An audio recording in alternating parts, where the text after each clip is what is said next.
Hands out, freight trash.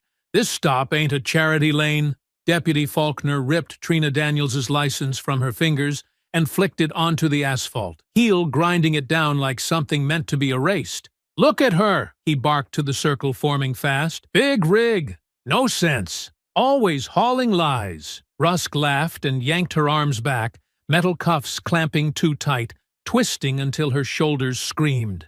A phone lifted behind them, recording. Search her, Rusk said.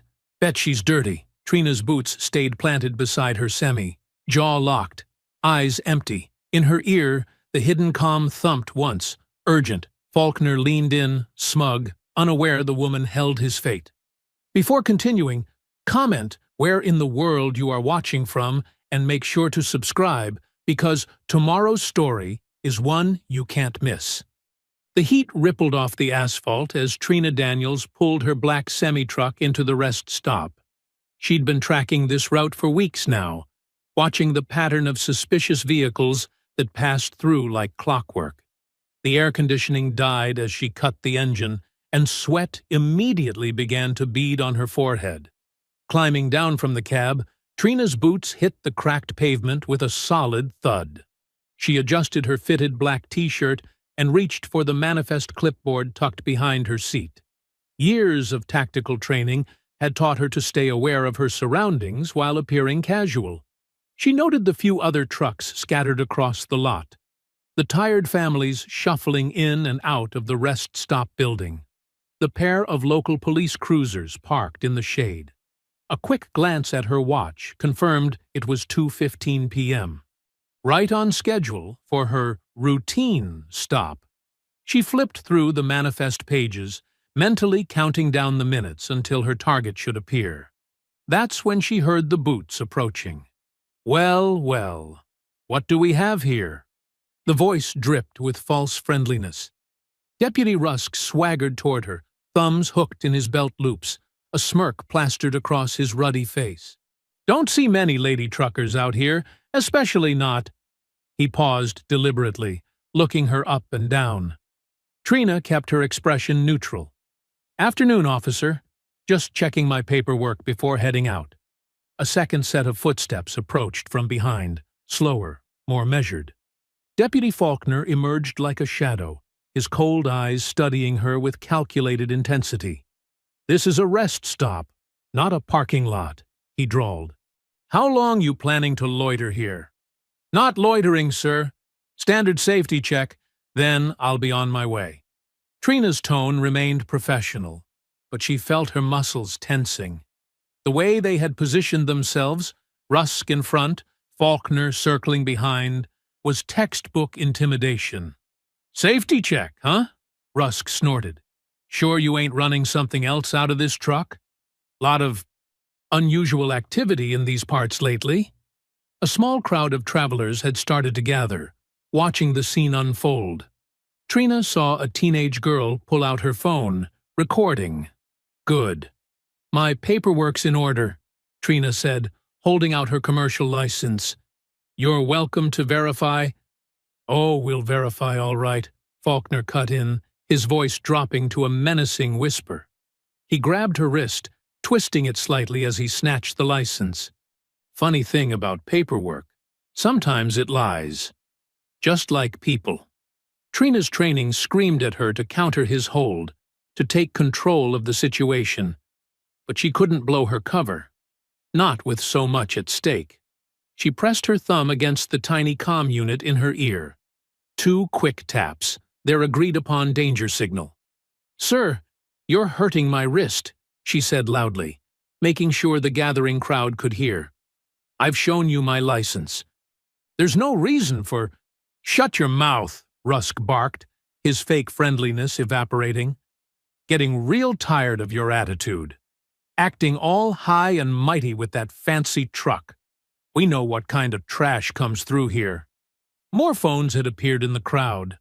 Faulkner's grip tightened painfully. Maybe we ought to do a full search, he suggested, voice silky with threat. See what you're really hauling. Unless you want to tell us now who you're working for? Trina's heart raced, but her face remained calm. They were fishing, trying to provoke her. Did they suspect something? Or was this just their normal abuse of power? Either way, she couldn't risk the operation. Months of work, dozens of potential victims' lives on the line. "I work for myself," she stated firmly. "I've done nothing wrong, and you have no probable cause for—" The movement was lightning fast. Faulkner yanked her arm behind her back, while Rusk stepped in close, blocking the crowd's view. "Resisting an officer," Faulkner announced loudly. "Always gotta make it difficult, don't you people?" Trina's cheek slammed against the hot metal of her truck as Faulkner roughly cuffed her hands behind her back. The steel bit into her wrists. She could take them both down. The positioning was perfect for a sweep and disarm. But the mission had to come first. Always the mission. That's when she heard it, the soft buzz in her ear, followed by words that made her blood run cold. "Abort the sting. You've been made. We're compromised." The cruiser's vinyl seats stuck to Trina's skin as she watched a drop of blood from her split lip fall onto the dark upholstery. Deputy Faulkner drove with one hand on the wheel, the other resting casually on his gun. A deliberate show of power. In the passenger seat, Deputy Rusk kept turning around to leer at her. "Bet you ain't so tough now, are you?" Rusk taunted, his face red with satisfaction. "All that attitude just got you a nice trip downtown." Trina remained silent, using the bumpy road as cover to slowly work her cuffed hands toward her ankle. She had a backup comm unit strapped there. If she could just activate it, the FBI would be able to track her location. The main unit in her ear had already been discovered and crushed under Faulkner's boot at the rest stop. "I wouldn't do that if I were you." Faulkner's cold voice cut through the air. His eyes met hers in the rearview mirror. "Whatever you're reaching for, stop. Now." Trina froze. Faulkner pulled the cruiser over sharply, gravel crunching under the tires. Before she could blink, he was at the back door, yanking it open. His hands were rough as he grabbed her ankle, finding the hidden device. "Well, what do we have here?" He examined the small black unit, then crushed it between his fingers. "You just don't learn, do you?" His voice dropped to a whisper. "Try another smart-ass move like that, and you'll be leaving here in much worse shape than you arrived. Understood?" The threat hung in the air like smoke. Trina met his gaze steadily, but stayed silent. Faulkner's eyes were dead, the eyes of someone who enjoyed causing pain. Back on the road, Trina watched through the window as they passed the rest stop again. Her heart sank as she spotted a black transport truck pulling out, the very one she'd been monitoring for weeks. She knew what was inside. Young girls, stolen lives, headed for God knows where. All her careful surveillance, blown in an instant. At the station, they roughly marched her through a side entrance. The building was oddly quiet for mid-afternoon, with only a few deputies visible.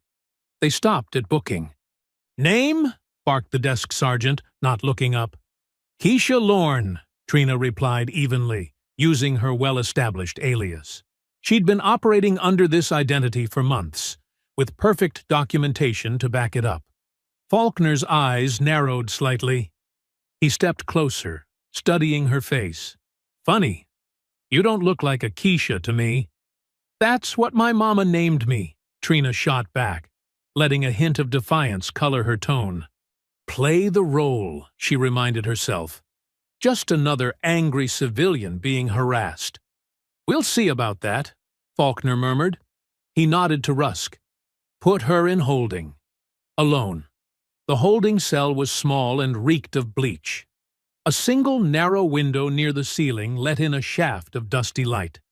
Rusk shoved her inside hard enough that she stumbled, catching herself against the metal bench. "Enjoy your stay, princess," he sneered, slamming the door with unnecessary force. Miles away, in an unmarked van serving as FBI Mobile Command, Agent Monroe paced the cramped space, running his hands through his gray hair in frustration. Multiple screens showed static, where there should have been tracking data. "What do you mean we've lost both signals?" he demanded. "The truck and Agent Daniels, both gone?" "Yes, sir," a young tech replied. "Agent Daniels's primary comm went dark at 1422. Backup unit activated briefly at 1445, but was also lost. The transport truck's tracker showed it heading east on I-70. Then, nothing." "Jesus Christ," Monroe muttered. Months of careful work, dozens of potential victims, all slipping away. And now one of his best agents was in the wind. A junior agent burst into the van, tablet in hand. "Sir, you need to see this. It's going viral." The shaky phone footage showed Trina being roughly handled by the deputies, their racist comments clearly audible. The teenager who'd filmed it had posted it with the caption, "Cops harass black female trucker for no reason. Spread this!" Back at the station, Faulkner methodically searched through Trina's confiscated belongings. His movements were unhurried, practiced. When he got to her socks, his fingers found something hard. He pulled out a slim black phone, different from the basic burner they'd already logged into evidence. Turning it on, his face hardened as he saw the encrypted screen, satellite uplink active. The wallpaper was the FBI seal. Without a word, he walked to the front of the station and quietly locked the main doors. No one in, no one out. The afternoon sun cast long shadows through the holding cell window as Trina sat perfectly still, mentally mapping the building's layout, counting guard rotations, noting every detail. Her training hadn't failed her yet. She just had to stay alive long enough to use it. The evidence room's fluorescent lights buzzed overhead as Faulkner circled Trina like a shark. She sat handcuffed to a metal chair, her dark skin glistening with sweat in the stuffy room.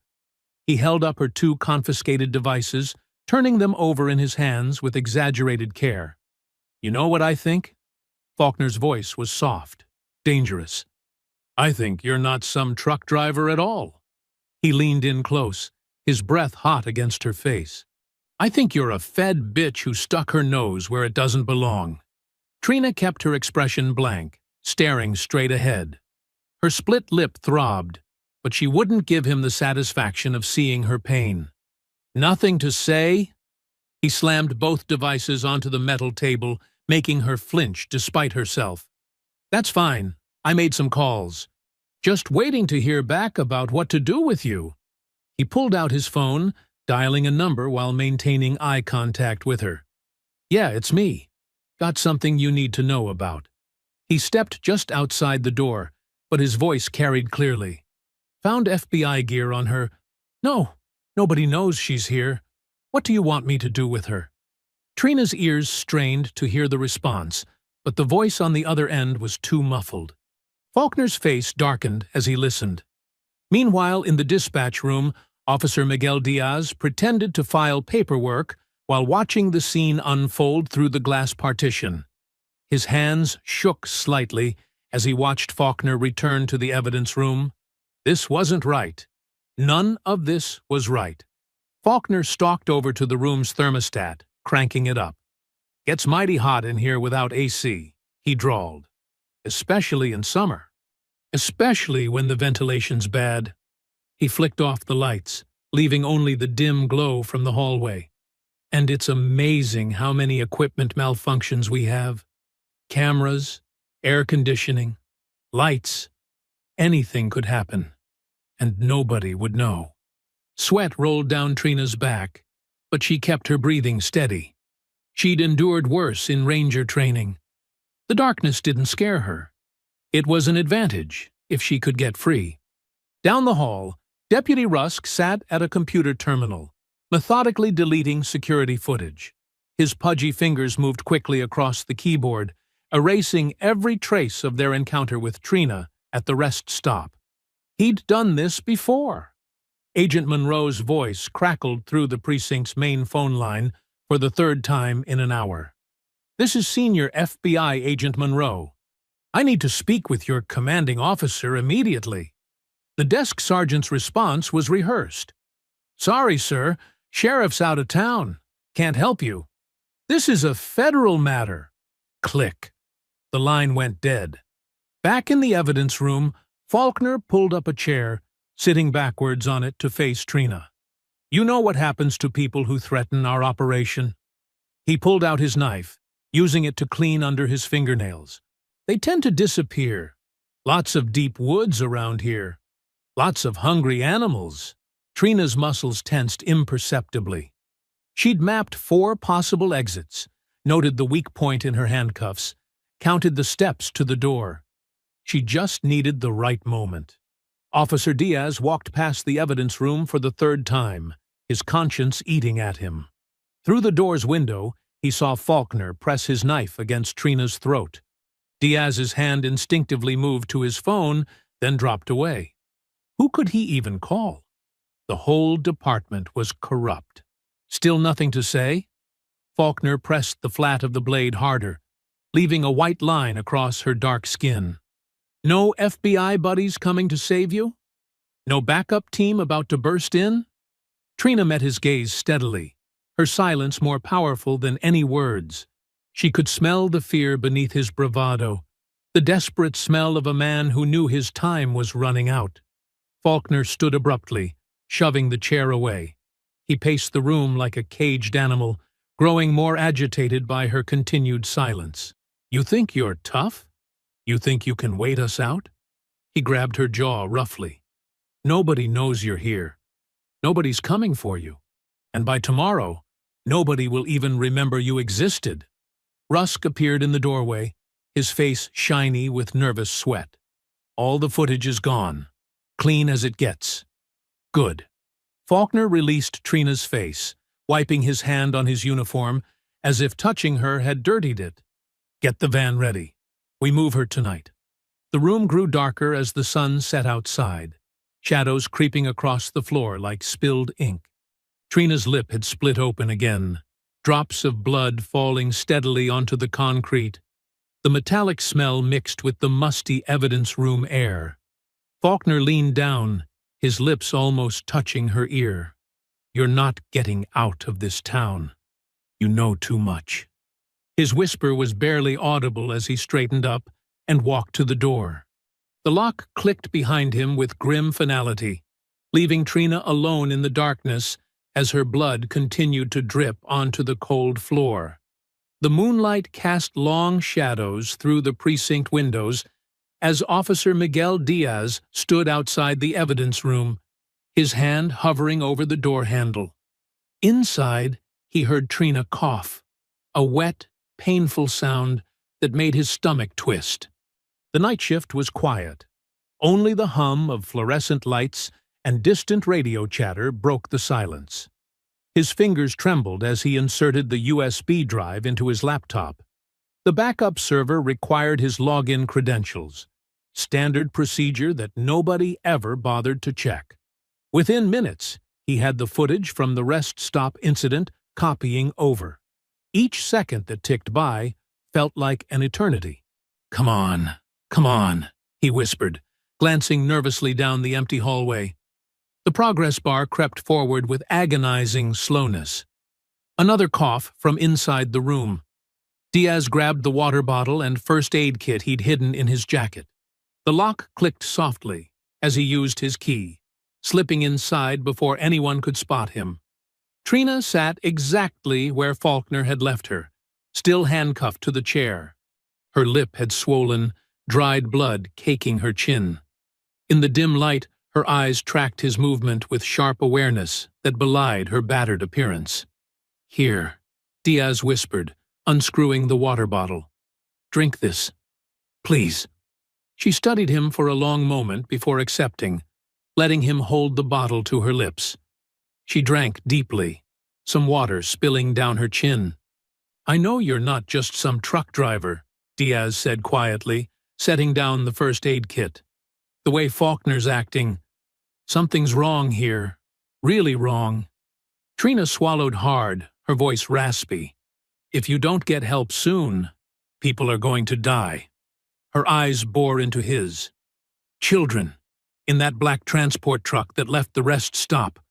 You understand what I'm saying? Diaz's hands shook as he opened the first aid kit. I copied the arrest footage before Rusk could get to all of it. But I don't know who to trust. The whole department. Call this number, Trina whispered, reciting digits.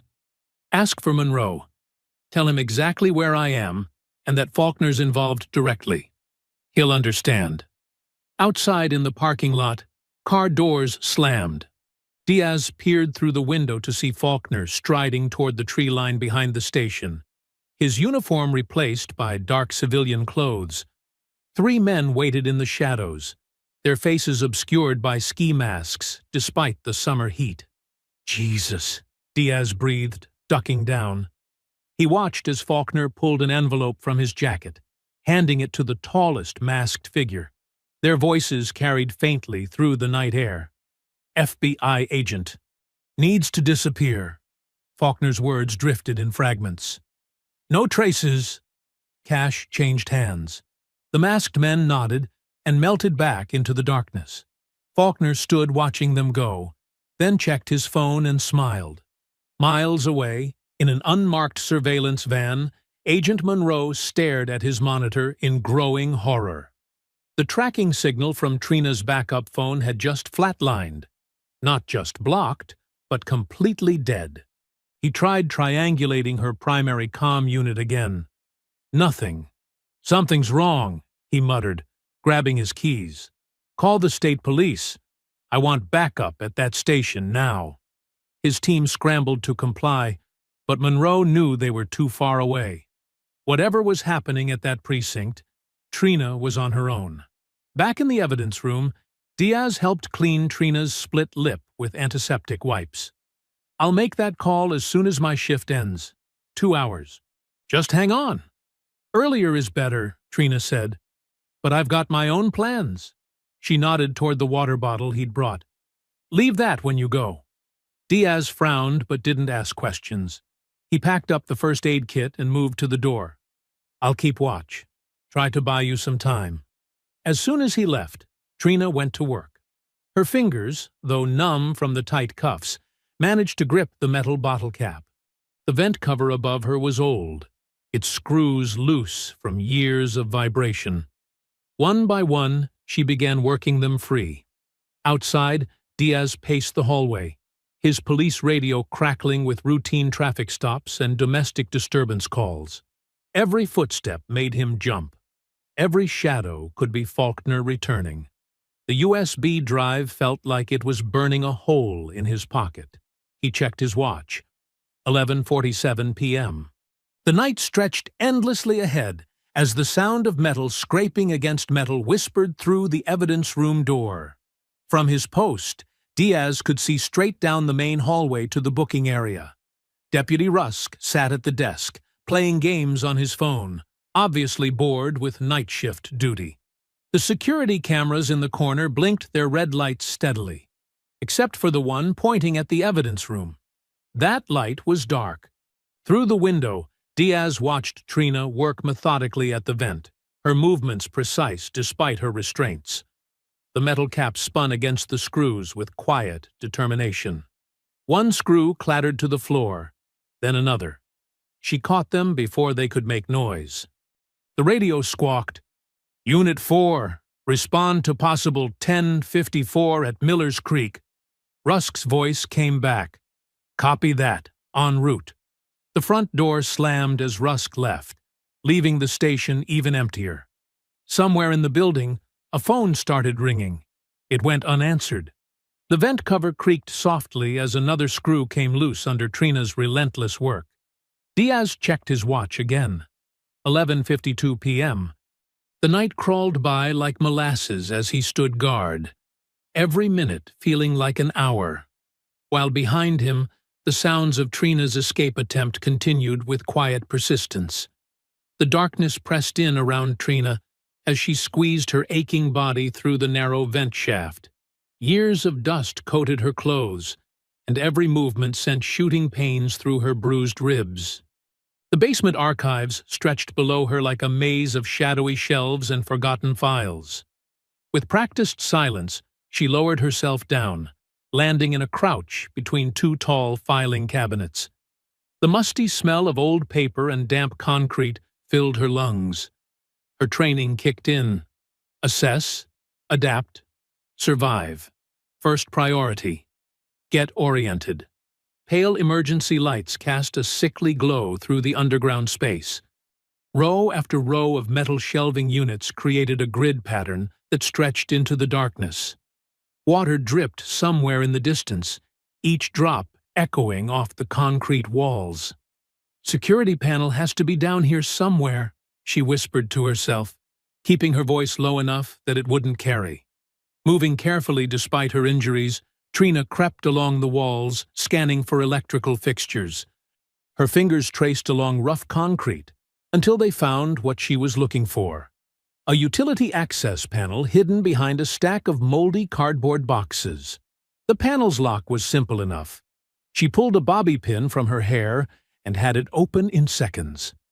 Inside, a maze of wires and circuit breakers presented itself. Trina smiled grimly. This was the station's central nervous system. She traced the security circuits, found the one she needed, and carefully redirected power from the camera feeds. Now she just had to find the armory before anyone noticed. The basement layout was fairly standard for a small-town precinct. Trina moved deeper into the shadows, past shelves crammed with evidence boxes and case files yellowed with age. Her bare feet made no sound on the cold floor. They'd taken her boots during processing.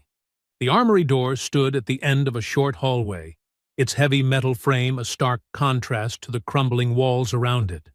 Another lock, this one more sophisticated. It took her nearly 2 minutes to defeat it. "Seriously," she breathed as the door swung open.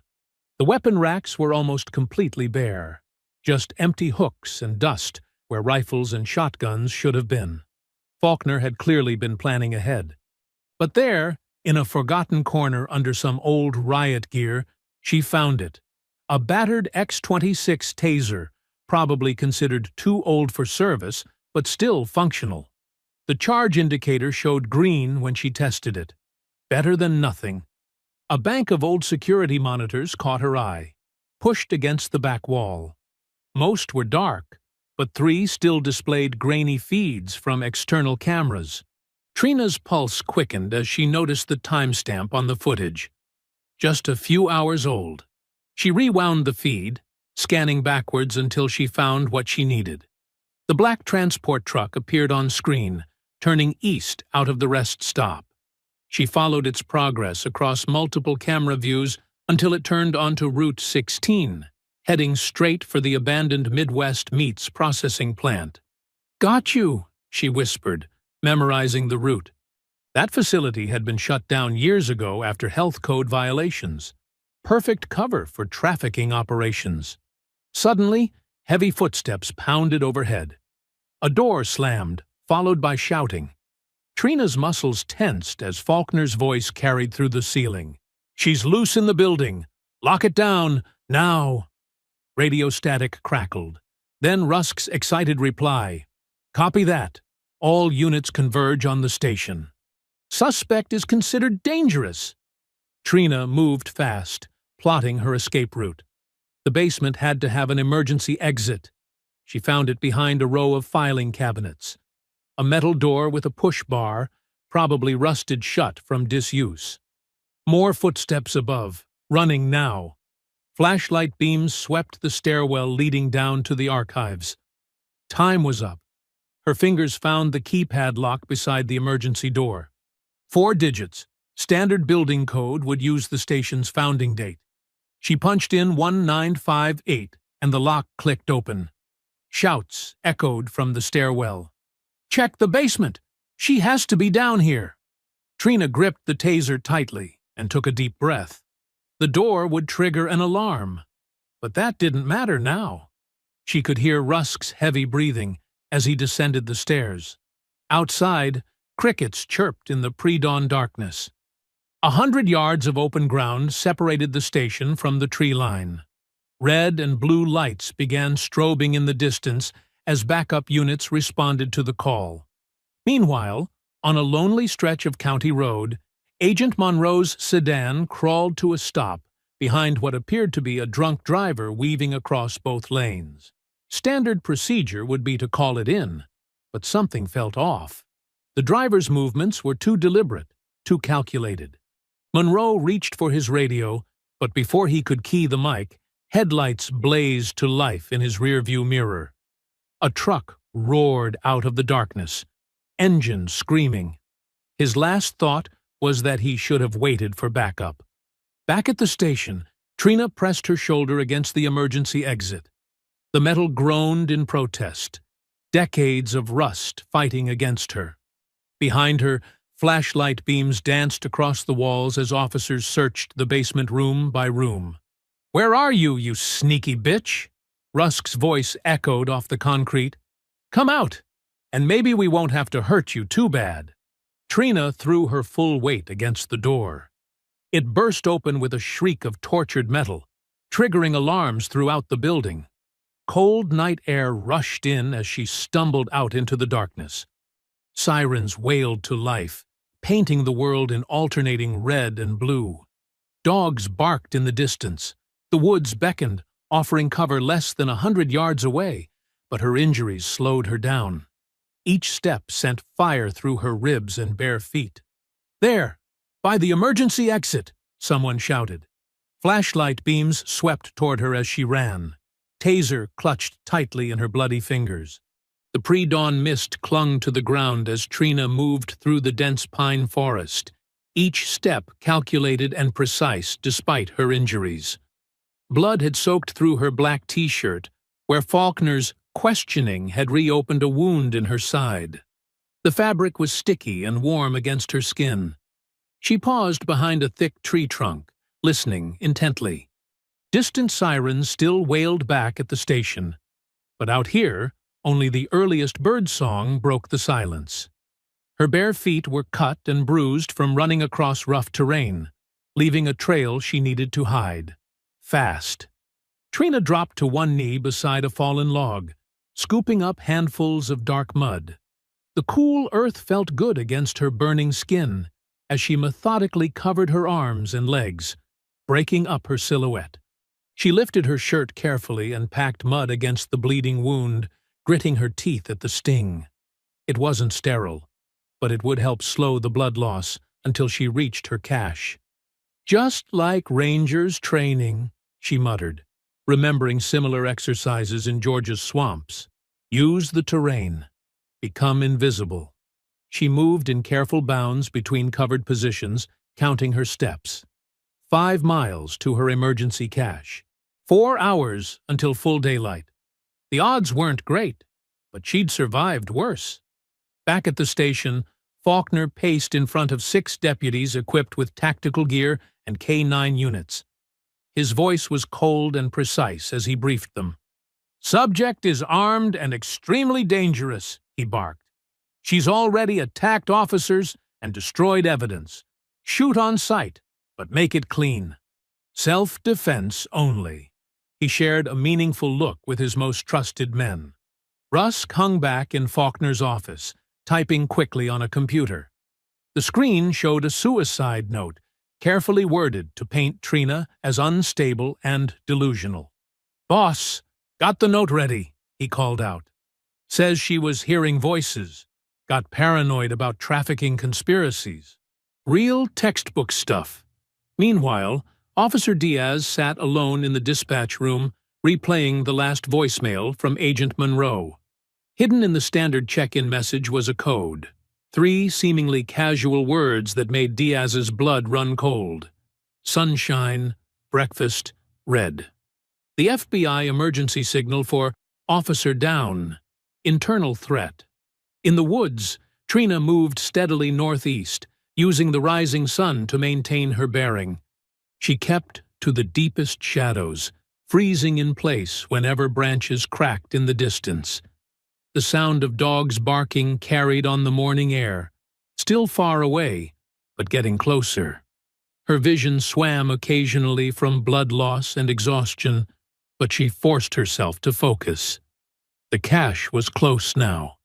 She'd chosen this spot carefully 3 months ago when setting up her cover, a decrepit farm storage container that looked abandoned hidden in a grove of old oaks. After another 30 minutes of careful movement, she spotted it through the trees. The container's rusty exterior blended perfectly with the surrounding brown foliage. Trina did a full perimeter check before approaching, looking for signs of disturbance. Everything was exactly as she'd left it. The lock's combination hadn't been touched. She spun the numbers quickly. 8 to 4, 7 to 2.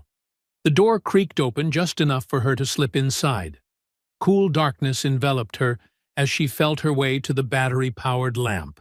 Soft light illuminated the container's interior. A Spartan but well-equipped safe house. Medical supplies, weapons, communications gear, and survival equipment lined the metal walls in neat rows. Trina didn't waste time. She stripped off her mud-caked shirt and cleaned the wound properly, using antiseptic that made her hiss through clenched teeth. The cut needed stitches. She'd done this before, but it never got easier. Her hands remained steady as she sewed the gash closed, mentally reciting old military cadences to stay focused through the pain. With the wound handled, she moved quickly through her gear checklist. A fresh tactical outfit replaced her bloody clothes. Her backup Glock 19 felt reassuring in its holster. She clipped her spare FBI credentials inside a hidden pocket and powered up a burner phone. The field map showed her position relative to the meatpacking plant, a straight shot east once she got through the woods. In the distance, dogs bayed excitedly. The search teams were spreading out, working in a standard grid pattern. They'd reached this area within hours. Officer Diaz paced nervously in the evidence room, Monroe's message playing over in his mind. He'd tried calling the agent's phone repeatedly, straight to voicemail every time. The tracking system showed Monroe's last known location on County Road 23, but the signal had gone dark hours ago. This was bigger than a simple arrest gone wrong. People were dying. Faulkner's voice crackled over the radio. Team 2, push northeast along the creek bed. Team 3, set up containment along the highway. She's out here somewhere. Rusk joined the search, eager for action. Hey, boss, what about that FBI guy? The one who kept calling? Taken care of, Faulkner replied flatly. Focus on finding her before she reaches civilization. In the container, Trina finished gathering her essential gear. Everything else would have to be abandoned. She reached into a hidden compartment and removed a weathered photograph, handling it with unusual gentleness. The image showed a young girl with bright eyes and a gap-toothed smile, standing proudly next to a science fair project. Emily Martinez, age 13. Last seen at a rest stop just like the one where Trina had been arrested. That case had brought her here, chasing leads that pointed to a trafficking network protected by corrupt law enforcement. Trina's jaw tightened as she looked at Emily's innocent face. The girl would be 16 now, if she was still alive. All the evidence suggested this region was a major hub for the traffickers, and Faulkner was clearly their enforcer. Her expression hardened as she tucked the photo into her vest pocket. Every moment she wasted, that transport truck got further away with its human cargo. She checked her watch. 5:47 a.m. Time to move.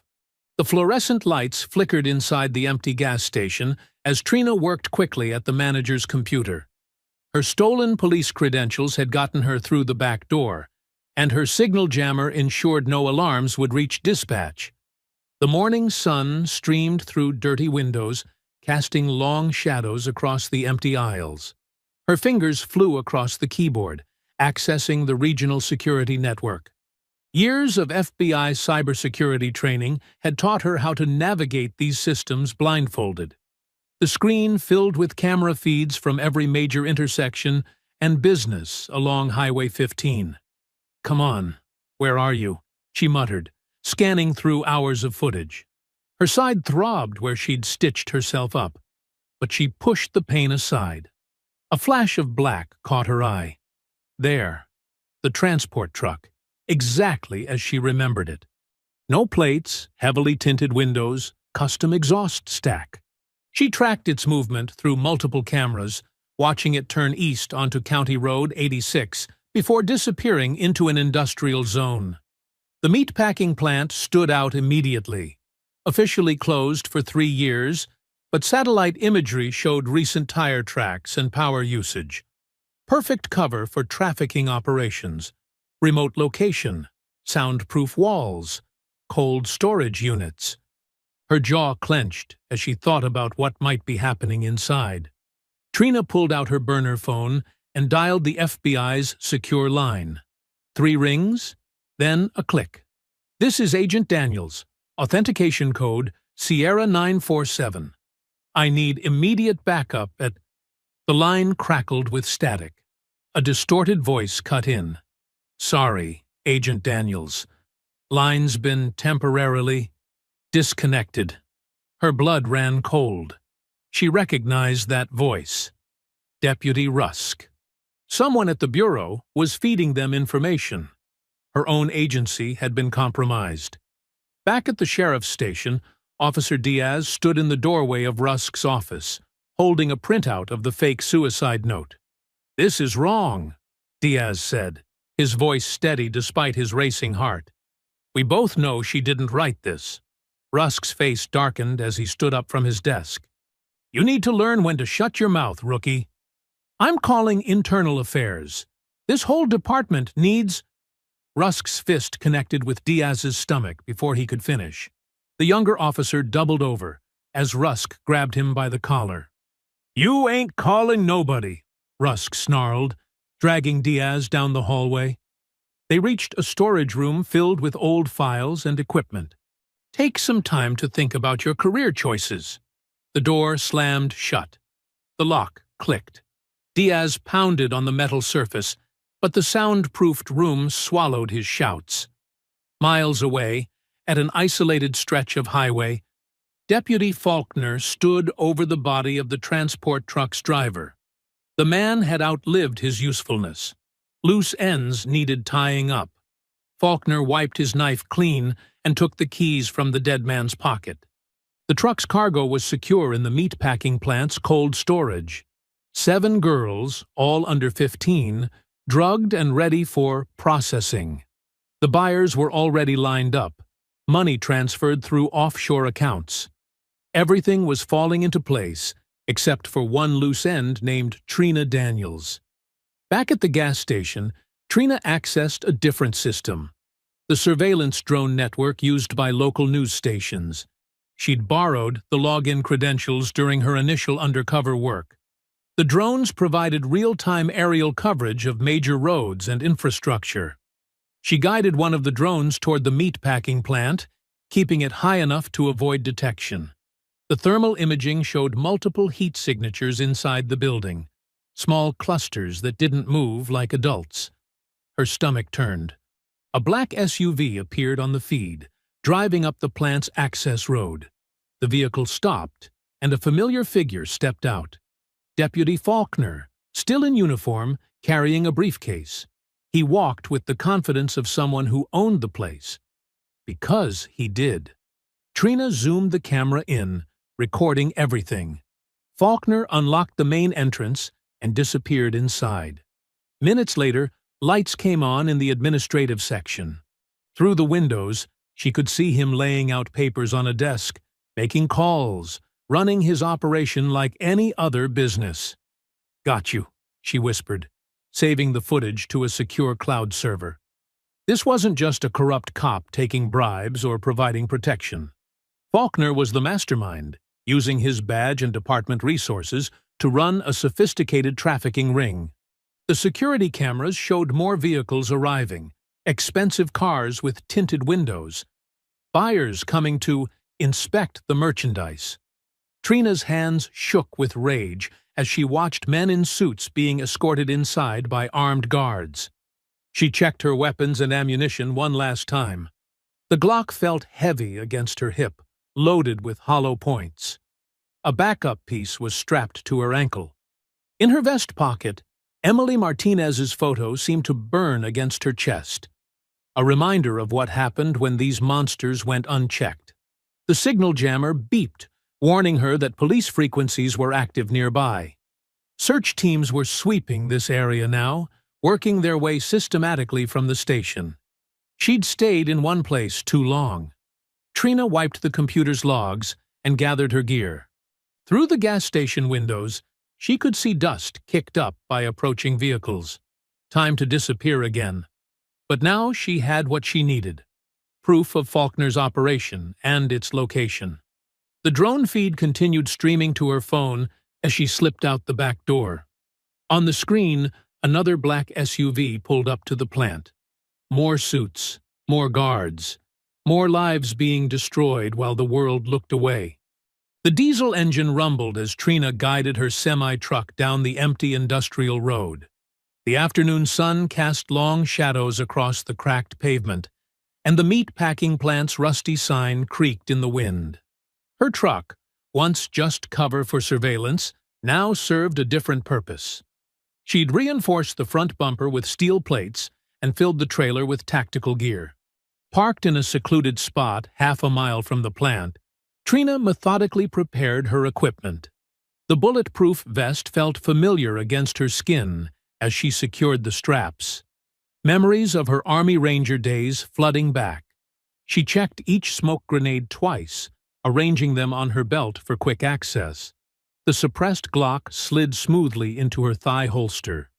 "This ends today," she whispered, touching Emily Martinez's photo one last time before tucking it away. Her mind drifted back to 3 months ago, when the operation first started. The FBI had solid intel about girls disappearing along I-70, but every time they got close, the traffickers seemed to vanish. Now she knew why. The memory made her blood boil. "The transport will hit the rest stop at 0200, Agent Monroe had said, pointing at the map in their mobile command center. "We'll have teams here, here, and here." But the truck never showed. Instead, state troopers flooded the area, forcing their surveillance teams to pull back. The same pattern repeated for weeks, their targets always one step ahead.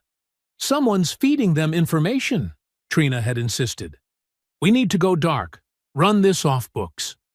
Monroe agreed, and they set up the trucker cover story.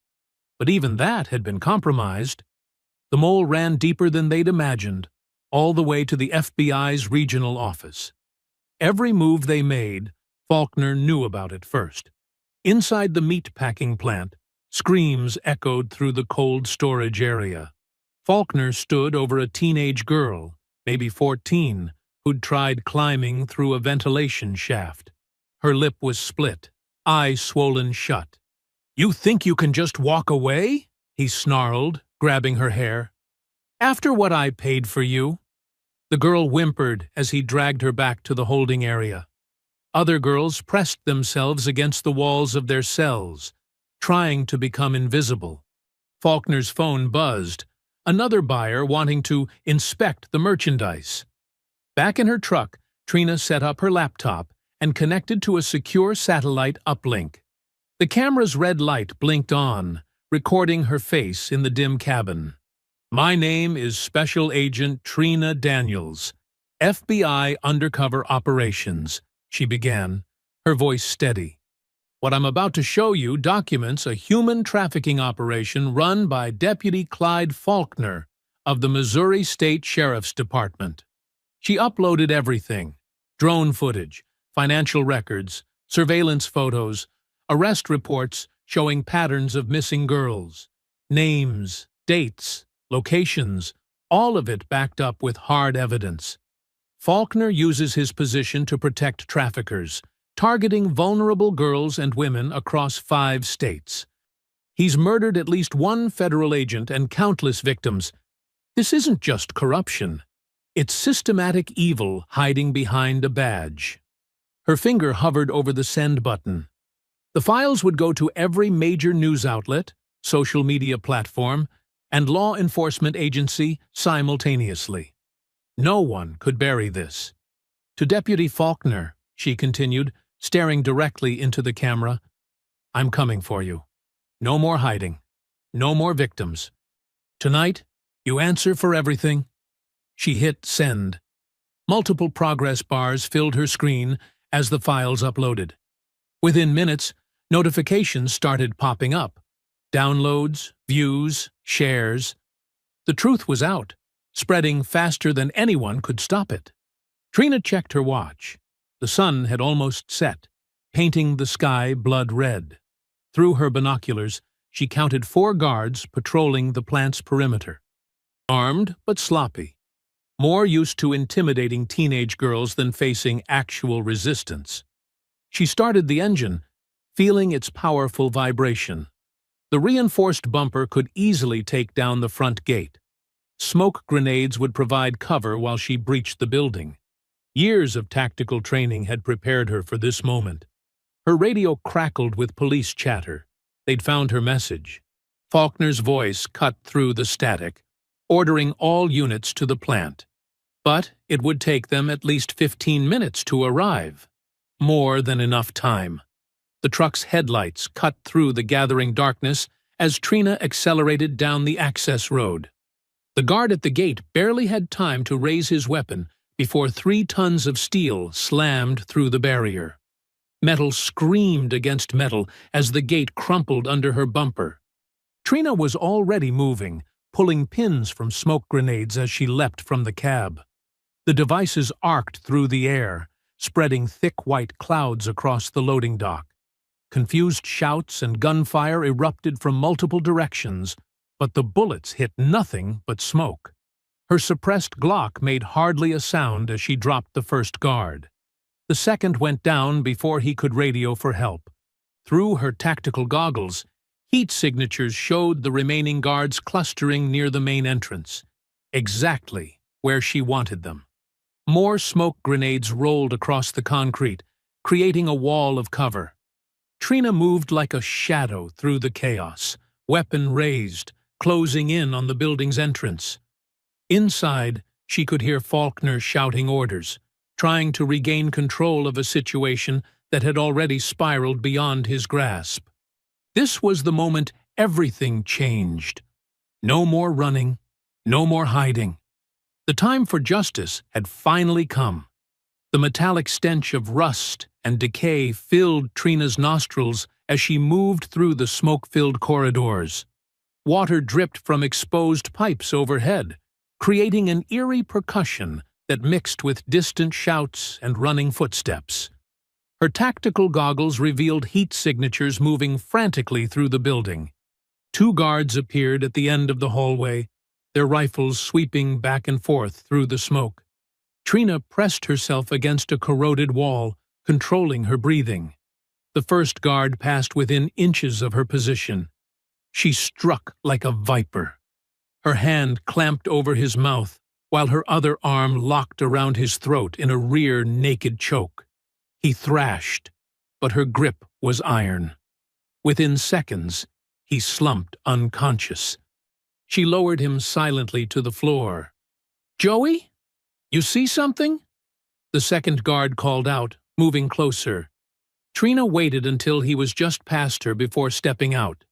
He spun, raising his weapon, but she was already inside his guard. Her palm strike crushed his nose.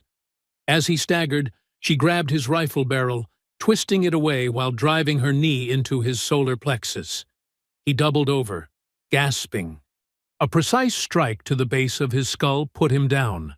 Screams echoed from somewhere ahead. Trina moved faster, checking corners as she advanced. The corridor opened into a processing area filled with rusty hooks and ancient machinery. A third guard stood there, holding a terrified teenage girl in front of him like a shield. His pistol pressed against her temple. "Stop right there!" he shouted. "One more step, and I'll kill her." The girl sobbed, trembling in his grip. Trina raised her hands slowly, appearing to surrender. "Let her go," Trina said calmly. "You don't want to make this worse for yourself." "Shut up! Put your weapon down, now!" Trina carefully lowered her Glock to the floor. As she straightened up, her hand brushed the smoke grenade on her belt. In one fluid motion, she pulled the pin and rolled it toward them. Dense white smoke erupted between them. The guard instinctively loosened his grip on the girl. That split second was all Trina needed. She surged forward as the girl broke free, tackling the guard before he could aim. They crashed into a metal table. His pistol skittered away across the floor. The guard was bigger, but Trina had years of combat training. She blocked his wild punch and countered with sharp elbow strikes to his face. When he tried to grapple, she used his momentum against him, sweeping his legs and taking him down hard. A quick armbar hyperextended his elbow until something popped. His scream cut off as she choked him unconscious. "Are you hurt?" Trina asked the girl, who huddled against a wall. No, she stammered. "There are others. In the freezer." "Show me." The girl led her to a massive walk-in cold storage unit. The heavy door was secured with a padlock. Trina shot it off and pulled the door open. The blast of frigid air carried the sounds of whimpering and quiet sobs. 12 girls huddled together on the frozen floor, dressed in thin clothes. The youngest couldn't have been more than 10. Their eyes were wide with terror as Trina entered. "I'm FBI," she said softly, showing her badge. "I'm getting you all out of here. Can you walk?" They nodded, helping each other stand on trembling legs. Trina guided them through the smoke-filled corridors toward the loading dock where her truck waited. The trailer was equipped with emergency supplies: blankets, water, food, and first aid kits. "Stay quiet and stay together," she instructed as she helped them climb inside. "Lock this from the inside. Don't open it for anyone but me. I'll knock 3 times, pause, then twice more. Understand?" They nodded, wrapping themselves in blankets. Trina secured the trailer and headed back inside. On a security monitor near the loading dock, she spotted Faulkner in what looked like a central office, barking orders into a radio. Suddenly, gunfire erupted from multiple directions. 4 men in tactical gear appeared at both ends of the corridor, rifles raised. Trina dove behind a concrete pillar as bullets chipped away at the edges. "You're dead, Fed!" one shouted. "No way out!" Trina touched her wounded side, feeling fresh blood. She'd lost too much already. But giving up wasn't an option. She pulled her last smoke grenade and threw it, using the cover to sprint toward a side passage. A rifle stock swung at her head. She ducked, grabbing the weapon and driving her knee into the attacker's groin. As he doubled over, she wrenched the rifle away and slammed the butt into his face. He went down hard. The second man charged, trying to tackle her. Trina sidestepped, using his momentum to throw him into a wall. His head crashed through a rusted pipe, releasing a spray of pressurized steam. He screamed, clutching his scalded face.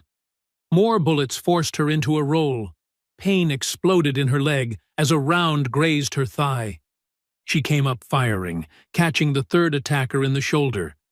He dropped his weapon, stumbling backward. The fourth man had a clear shot. Trina threw herself sideways as his rifle barked. The bullet missed her head by inches. She crashed through a rotting drywall partition, buying precious seconds. Her hands found a length of broken pipe. When he stepped through the hole after her, she swung it like a baseball bat, connecting with his temple. He crumpled, without a sound. Steam continued spraying from the ruptured pipe, filling the corridor with scalding mist. Somewhere in the distance, flames began to lick at exposed insulation. The fire would spread quickly through the old building. Gritting her teeth against the pain in her leg, Trina checked her weapon and started limping toward the central office. Each step sent fresh agony through her thigh, but she pressed on. Faulkner was waiting up ahead. It was time to finish this. The command office loomed ahead, its grimy windows flickering with fluorescent light. Trina pressed her back against the wall beside the door, steadying her breathing. Her leg throbbed where the bullet had grazed her, and fresh blood trickled down her side. She tightened her grip on her Glock and kicked the door open. "Don't move!" she commanded, sweeping her weapon across the room. Faulkner stood behind a metal desk, his arm locked around a young girl's throat. A hunting knife pressed against her skin. The girl couldn't have been more than 14, tears streaming down her face. Well, well, the fed bitch found her way upstairs. Faulkner's drawl dripped with contempt. His uniform was splattered with blood. Not his own. "Drop the gun, or I open her throat. You're surrounded, Faulkner. FBI tactical teams are already in position." Trina kept her voice steady, despite the burning in her wounds. "It's over." He laughed, a hollow sound that echoed off the metal walls. "You government garbage think you're so smart. Always playing by the rules, filling out your little forms." The knife pressed deeper, drawing a whimper from the girl. "But I own this county. Have for years. Let her go. This is between us now." "Between us?" His face twisted with rage. "You have no idea what you've walked into. Your precious Agent Monroe found out the hard way. Wrapped his car around a tree about 6 hours ago." Trina's stomach clenched, but she kept her expression neutral. "You're lying." "Am I? Check your phone, if you can find it. But I'm guessing you won't be getting any calls from Arthur anymore." Faulkner's grin widened. "See? I've got friends in places you can't touch. People who make sure problems like you disappear. Big talk from a small-town cop hiding behind a child." "Small town?"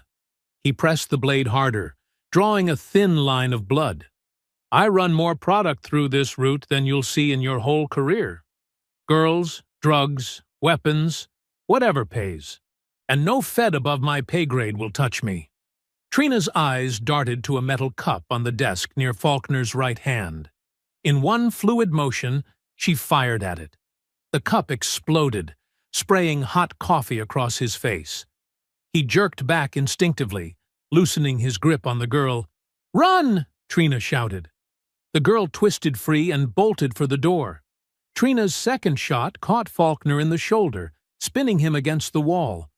But instead of going down, he launched himself across the desk with surprising speed.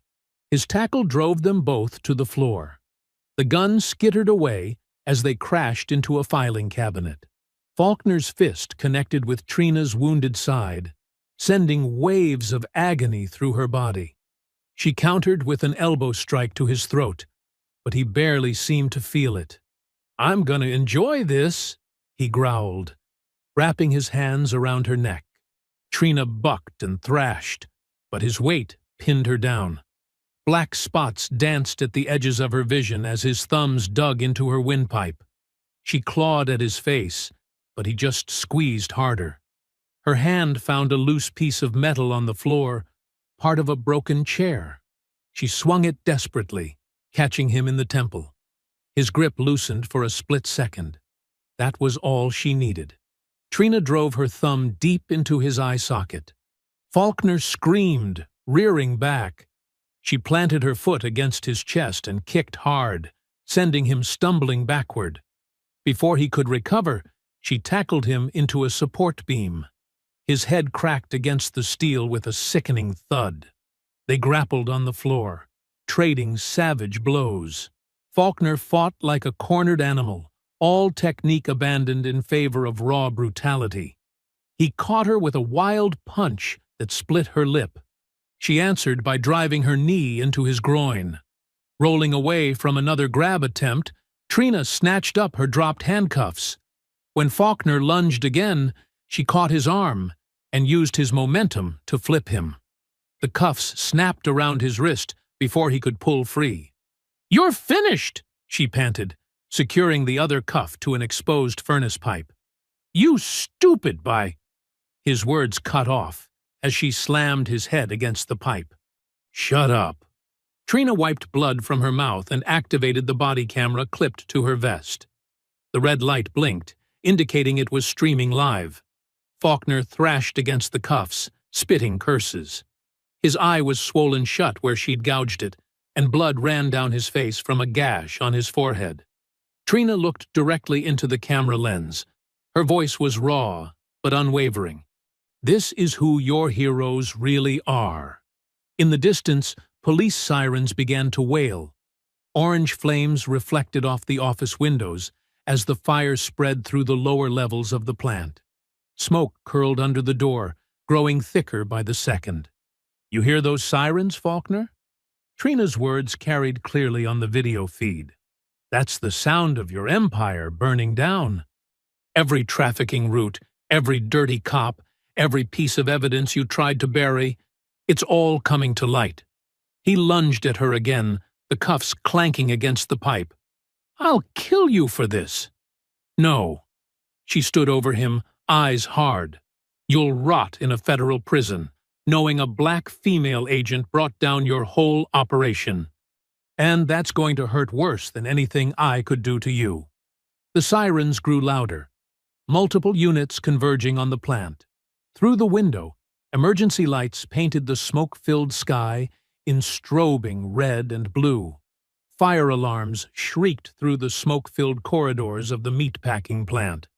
Trina stood over Faulkner, her body camera still streaming, while emergency lights painted the office in surreal flashes of red. Those girls you tried to sell? She pressed her boot against his shoulder, making him wince. They're going home to their families. But you?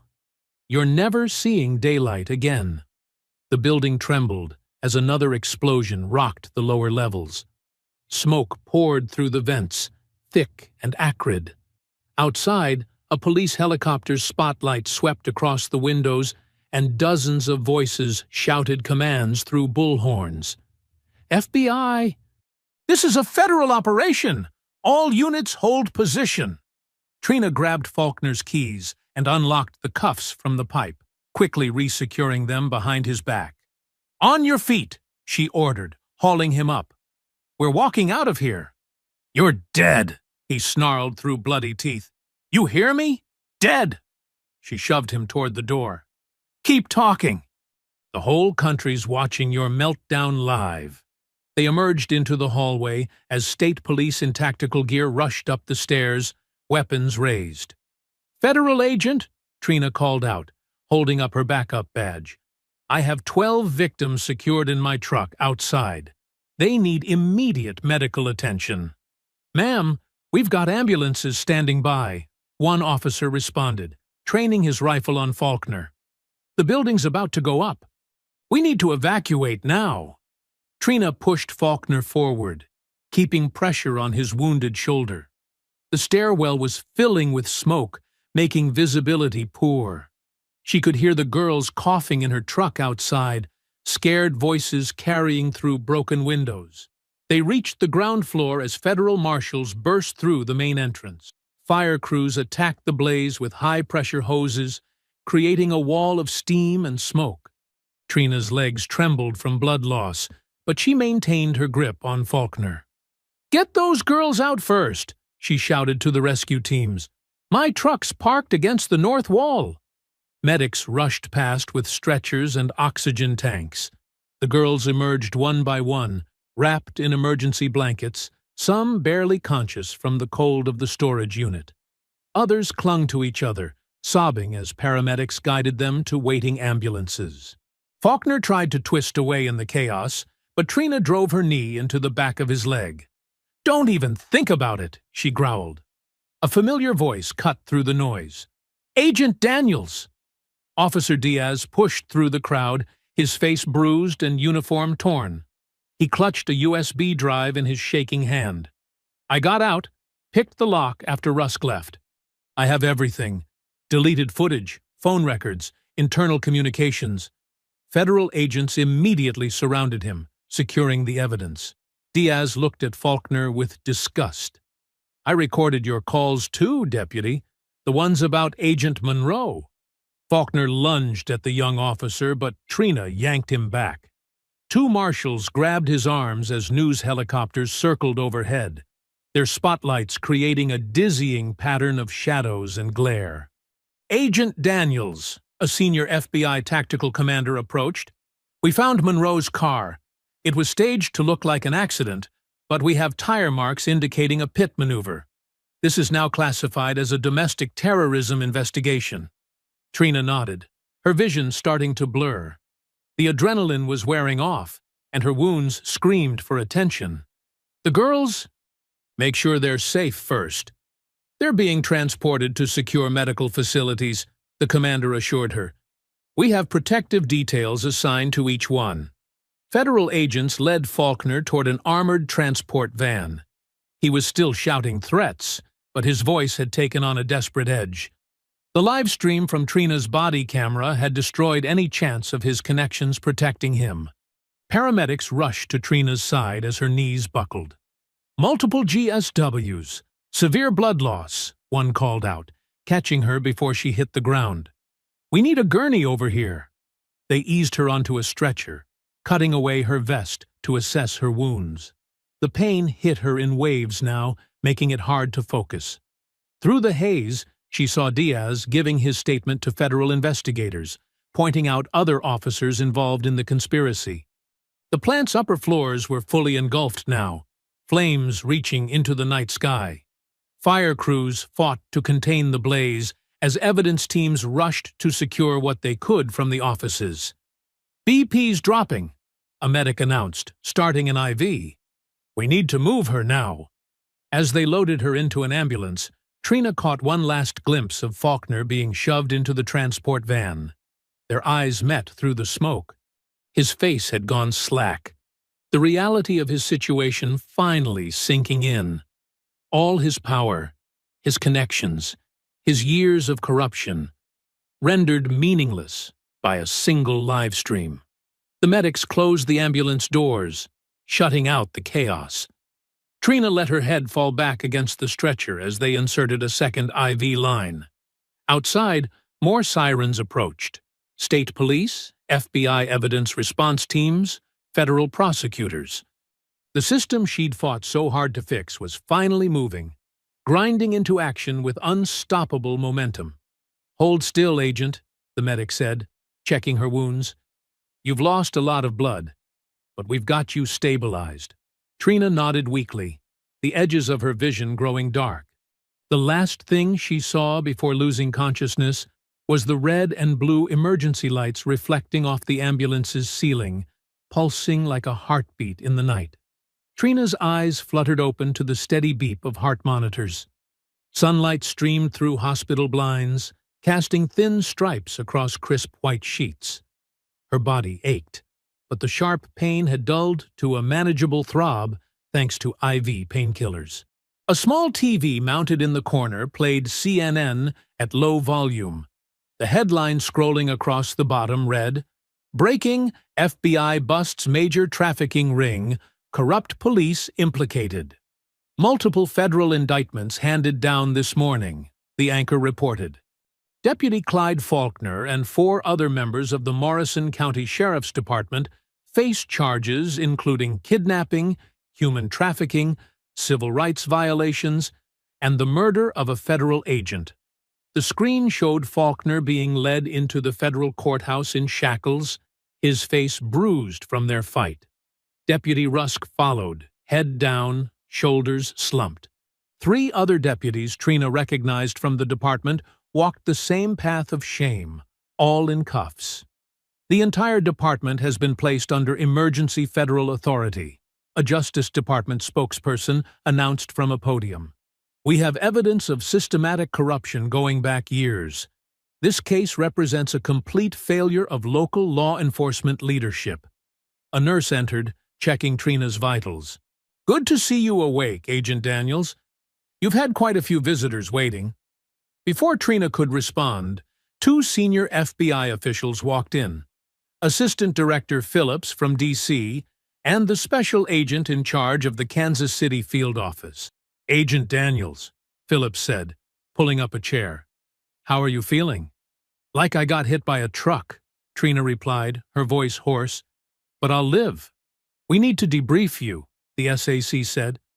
But first, you should know. We found the mole. Trina's heart rate picked up slightly. Inside the bureau? Phillips nodded grimly.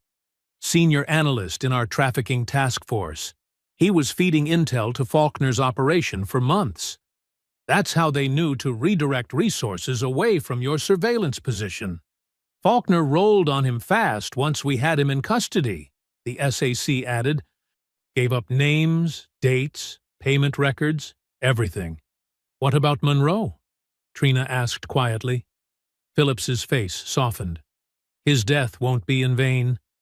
The evidence he gathered, combined with Officer Diaz's recordings and your live stream, it's bulletproof. No deals, no reduced sentences. They're going away for life.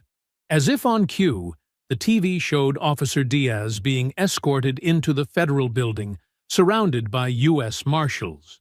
The anchor explained he was providing key testimony under witness protection. A commotion in the hallway drew their attention. Several families were arriving, guided by victim services coordinators. Trina recognized them from the missing persons files, parents of the girls she'd rescued. We'll continue this later, Phillips said, standing. You have some visitors who've been waiting to thank you. They left as a woman entered hesitantly. Her eyes were red from crying, but she smiled through tears. Agent Daniels? I'm Sarah Mitchell. You saved my daughter Emma. Trina remembered Emma, 14 years old, taken from a mall parking lot 3 months ago. One of the girls she'd found in that freezing storage unit. Sarah gripped Trina's hand. The doctors say she'll recover. She's dehydrated, traumatized, but she's alive. Because of you. How is she? Trina asked softly. Sleeping now. But she told us what you did. How you fought those men. Got them all out. Sarah's voice broke. We thought we'd never see her again. More parents filled the doorway, all with similar stories. Their children stolen, hope fading, then suddenly returned to them. Trina listened to their tearful thanks, but her thoughts kept drifting to Monroe. If she'd been faster, smarter. The TV drew her attention again. Faulkner stood before a federal judge for his bail hearing, shoulders slumped in an orange jumpsuit. Your Honor, given the defendant's history of violence, intimidation of witnesses, and his extensive criminal network, the government requests detention without bail, the prosecutor argued. Your Honor, my client has deep ties to the community. Faulkner's lawyer began. The judge cut him off. I've reviewed the evidence, Counselor, including Agent Daniels's live stream and Officer Diaz's recordings. Your client represents an ongoing danger to society. Bail is denied. Faulkner's face twisted with rage as marshals led him away. The camera followed him until the courthouse doors closed. A doctor entered with fresh bandages. Time to check those wounds, Agent Daniels. As he worked, Trina watched more coverage unfold. The FBI was conducting raids across 3 states, targeting other members of the trafficking network. Asset seizure teams descended on shell companies and hidden bank accounts. The entire operation was being dismantled piece by piece. Your sutures are holding well, the doctor said, but you need rest. No more heroics for a while. Trina nodded absently, her eyes still on the TV. They showed Monroe's photo now, his official FBI portrait in suit and tie. Killed in the line of duty, the anchor said. His sacrifice helped expose this criminal enterprise. Agent Daniels? A nurse appeared with a phone. Call from the FBI director's office. They want to discuss your medal ceremony. Tell them later, Trina said quietly. I need some time. The nurse nodded and withdrew. Trina watched more parents arriving, heard more tearful reunions in nearby rooms. The pain and guilt over Monroe's death still gnawed at her. But seeing those families, maybe that was the best way to honor his memory, finishing what they'd started, making sure justice was served. The TV showed Faulkner one last time, being led to a prison transport. The man who'd thought himself untouchable, now headed for a supermax cell. His kingdom of corruption had crumbled, exposed to the light of day. The anchor's words summed it up perfectly. A dark chapter in law enforcement history comes to an end. 3 weeks later, Trina stood at the base of the federal courthouse steps, adjusting her crisp FBI dress uniform. News vans clogged the streets, their satellite dishes reaching toward the morning sky. 2 distinct crowds had formed, trafficking survivors and their families on one side, supporters of the accused officers on the other, held apart by barricades and federal marshals. "Agent Daniels!" reporters shouted, thrusting microphones forward. "Any comment on today's proceedings?" She walked past them silently, flanked by FBI protective detail. Her wounds had mostly healed, though her ribs still ached when she breathed deeply. The courthouse's heavy doors swung open, revealing the metal detectors and security checkpoints within. Inside the packed courtroom, Trina sat in the front row behind the prosecution table. Faulkner and his co-defendants filed in wearing orange jumpsuits, chains rattling. Deputy Rusk wouldn't meet anyone's eyes, but Faulkner stared directly at Trina, his face a mask of hatred. "All rise," the bailiff called, as Judge Harriet Monroe, no relation to the fallen agent, took the bench. The United States District Court for the Eastern District of Missouri is now in session. The prosecutor's opening statement was devastating. "This case isn't just about corruption," she began. "It's about power and its systematic abuse, about officers sworn to protect, who instead became predators." When Trina took the stand, the courtroom fell silent. She spoke clearly, methodically, describing the initial confrontation at the rest stop. The viral video played on screens throughout the courtroom. Faulkner shoving her against the truck, Rusk laughing as they violated her rights. "And what happened after they took you to the station?" the prosecutor asked. "Deputy Faulkner isolated me in a holding cell," Trina testified. "He turned off the air conditioning, cut the lights, said he could make me disappear and no one would know." She recounted her escape through the vents, the shootout in the woods, finding Agent Monroe's body. Her voice remained steady as she described storming the meatpacking plant, freeing the imprisoned girls, and her final confrontation with Faulkner. The defense attorney tried to rattle her on cross-examination. "Isn't it true you violated department policy by acting alone? That you endangered those girls with your reckless actions?"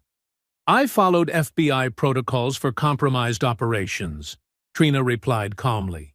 "When faced with imminent danger to trafficking victims, agents are authorized to take immediate action." Officer Diaz testified next, his hands shaking slightly as he described years of witnessing abuse and corruption. "There was a code of silence," he explained. "Anyone who spoke up disappeared or had their lives destroyed." Faulkner ran the department like his personal crime syndicate. The prosecution played his secret recordings, deputies discussing payoffs, trafficking routes, ways to cover up misconduct. Rusk slumped lower in his chair with each damning piece of evidence. A teenage girl testified from behind a privacy screen, her voice quavering. "They kept us in that freezing room for days. No food, no blankets. When we cried, they'd hurt us worse." Other survivors followed, each account more horrifying than the last. Financial records revealed a complex web of shell companies and offshore accounts. Money flowed from trafficking operations through corrupt police departments in Missouri and Illinois. The prosecution connected every dollar to specific crimes: bribes, murders, kidnappings. "This wasn't just a few bad officers," the prosecutor explained. "This was an organized criminal enterprise operating under color of law." During a brief recess, Faulkner tried to stare down a witness in the hallway. Marshals immediately tackled him as he lunged forward, dragging him back to holding. The judge cited him for contempt. The jury received the case at 3 p.m. By 5:30, they had reached verdicts on all counts. The courtroom buzzed with tension as the forewoman stood. On the count of conspiracy to commit kidnapping, guilty. On the count of human trafficking, guilty. On the count of civil rights violations, guilty.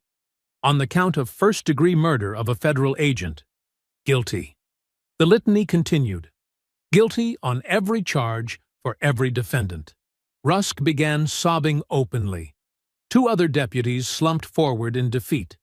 Faulkner sat rigidly, jaw clenched, as his empire crumbled.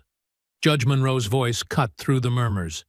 Deputy Clyde Faulkner, please rise. He stood slowly, chains clinking. You have committed crimes that shock the conscience, she began. You used your badge as a weapon against the vulnerable. You betrayed every principle of law enforcement and basic human decency. The harm you've caused cannot be measured. She paused, fixing him with a steely gaze. This court sentences you to life imprisonment without the possibility of parole, to be served at ADX Florence Supermax facility. You will spend the rest of your days in a concrete box, forgotten by the world you terrorized. The judge turned to address the other defendants. Rusk received 40 years. The remaining deputies got 30 each. As marshals led them away, survivors and families in the gallery embraced, crying tears of relief and vindication. Trina remained seated, watching Faulkner's back as he shuffled toward prison. His shoulders were slumped now, his arrogance finally broken. The aura of power he'd wielded like a weapon had evaporated, leaving only a common criminal in chains.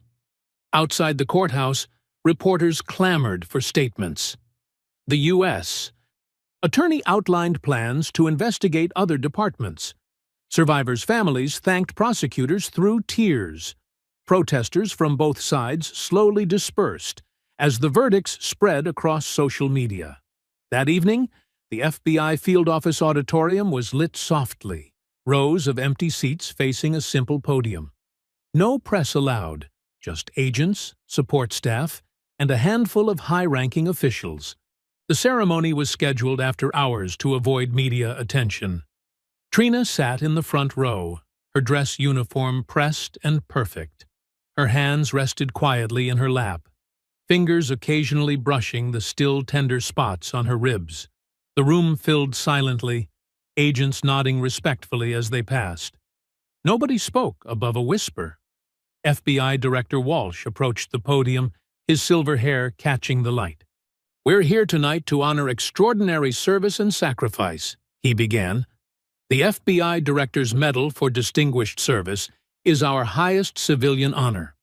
Tonight's recipient exemplifies everything this award represents: courage, dedication, and unwavering commitment to justice. He detailed the operation's statistics.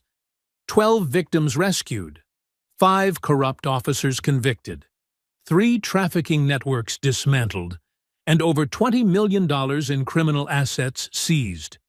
But numbers don't tell the whole story, he continued.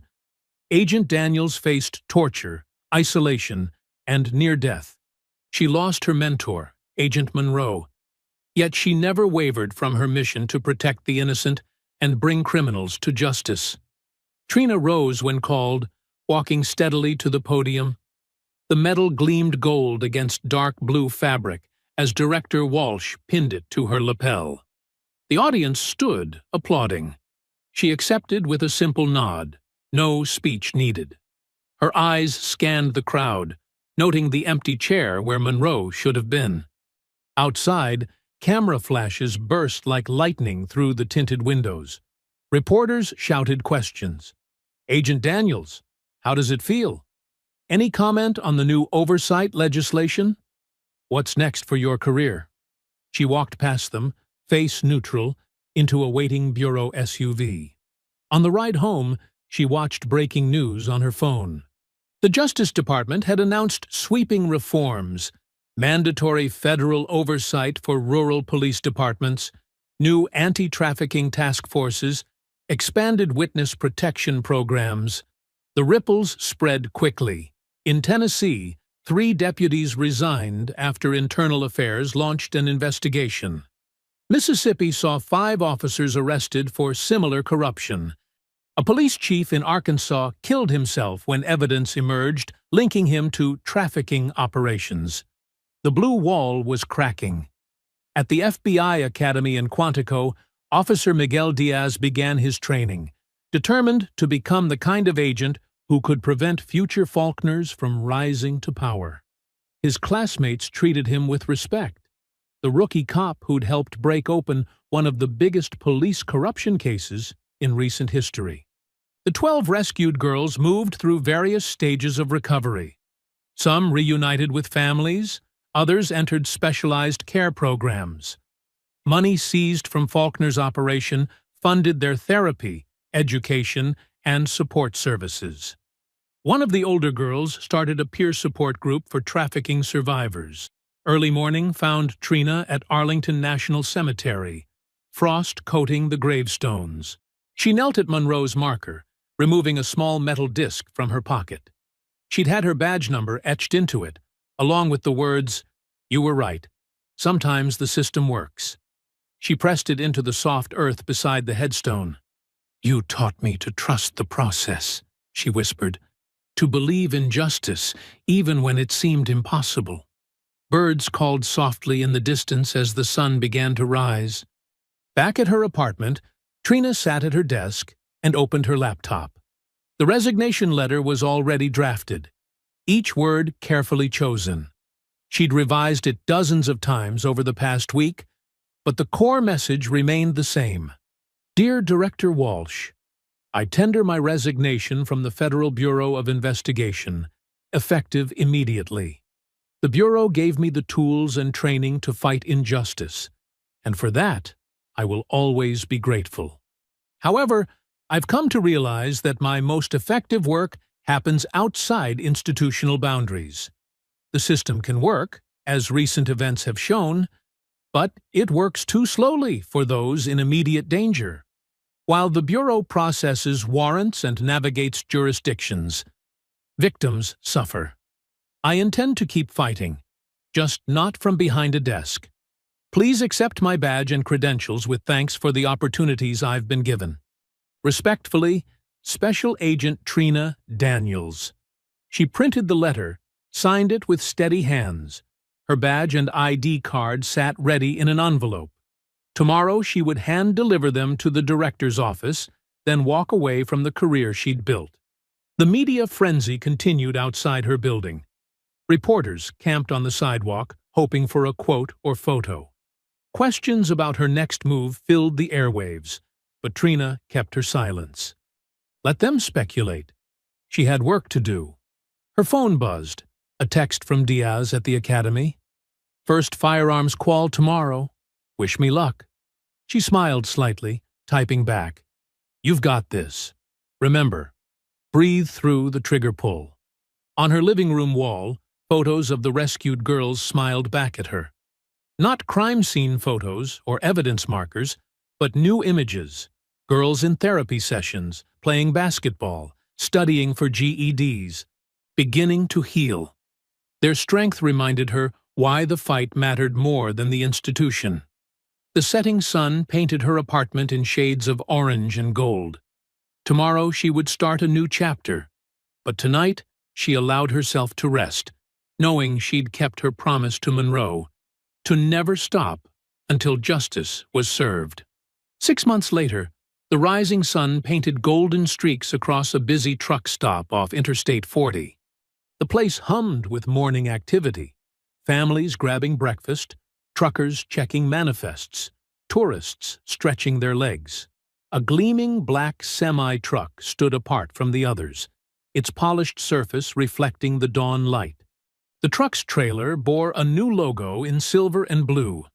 Second Chance Recovery and Response, Rescue Operations Division. Below it, in smaller text, Licensed Security Services, Federal Contractor Status B7. Trina Daniels stepped down from the cab, wearing the same style black shirt and tactical pants she'd always favored. Her boots hit the pavement with familiar confidence. The badge on her hip wasn't FBI anymore. It displayed the credentials of her own organization, fully licensed and legally sanctioned to conduct rescue operations. She moved to the back of the trailer where 4 other people waited. Miguel Diaz, now a certified field agent, checked communication gear alongside Sarah Chen, a former state prosecutor who'd quit to join Trina's team. 2 other volunteers, both combat veterans with medical training, organized supplies and tactical equipment. "Morning brief in 5, Trina announced, her voice carrying the same quiet authority it always had. Latest intel just came in. A radio played from a nearby maintenance bay, the morning news filtering through static. Former Deputy Clyde Faulkner's appeal was denied by the Federal Circuit Court yesterday. His life sentence stands. In related developments, 3 more officers connected to his trafficking network were convicted last week in Tennessee." Trina allowed herself a small nod of satisfaction before turning back to her team. The system was working, slowly but surely grinding forward.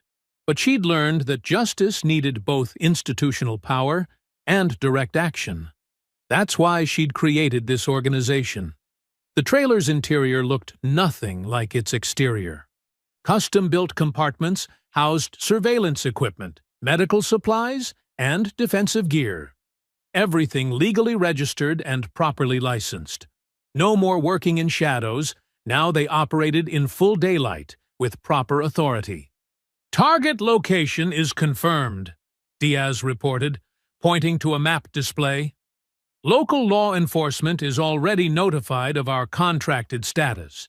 No jurisdictional issues this time." Sarah added, "Warrants are clean." Judge Franklin signed off personally. "We've got full authority to enter and secure." Trina checked her own equipment. Radio, protective vest, first aid kit. Everything in its place. Everything by the book. The weight felt familiar but different now. This was her operation, her rules, her way of doing things right. A yellow school bus pulled into the lot, stopping briefly. A teenage girl bounded down the steps, wearing a backpack covered in colorful pins. She was one of the 12 they'd rescued from Faulkner's operation. Now she lived with a foster family nearby, attending regular school, rebuilding her life. She spotted Trina and waved enthusiastically. Trina returned the wave, remembering how this same girl had huddled terrified in that meatpacking plant 6 months ago. The transformation still amazed her. What safety and support could do for a wounded soul. "You coming to group tonight?" the girl called out. She attended a survivor support program that Trina's organization helped fund. "Not tonight," Trina answered. "But I'll be there next week. Keep working on that history project." The girl beamed and hurried back onto the bus. Trina watched it pull away, carrying its precious cargo of normal teenage life and second chances. Inside the trailer, her team finished their preparations. Each person knew their role, their responsibilities. No cowboys, no loose cannons, just trained professionals doing necessary work within the law. The radio continued its morning report. Federal oversight programs have now been implemented in 17 rural police departments across 6 states. Officials credit the Faulkner case with exposing systemic weaknesses. Sarah muted it with a grimace. "Still can't believe how deep it went." "That's why we're here," Trina replied. "To make sure it doesn't happen again." Their organization had grown quickly, funded by private donors and government contracts. They provided security for domestic violence shelters, ran extraction operations for trafficking victims, and trained local law enforcement in proper procedures. Everything above board, everything documented. The morning sun climbed higher as they finished their preparations. Truckers passed by, nodding respectfully at the logo on their trailer. The organization's reputation had spread. They were known as the ones who got things done right. Diaz checked his watch. Time to move. Trina gathered her team for final instructions. Each operation followed strict protocols.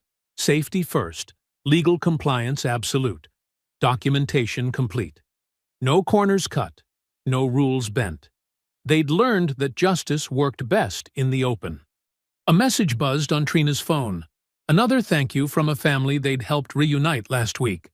She tucked the phone away, focusing on the task ahead. The gratitude was nice, but the work itself mattered most. The team loaded up, equipment secured, plans confirmed. Trina climbed into the driver's seat, adjusting mirrors with practiced ease. The engine rumbled to life, powerful and ready. She pulled out onto the highway, sun at her back, law and truth riding with her. The black truck merged smoothly into morning traffic, just another vehicle on the road. But its purpose was clear. Its mission, vital. If you enjoyed the story, leave a like to support my channel and subscribe so that you do not miss out on the next one. On the screen, I have picked 2 special stories just for you. Have a wonderful day.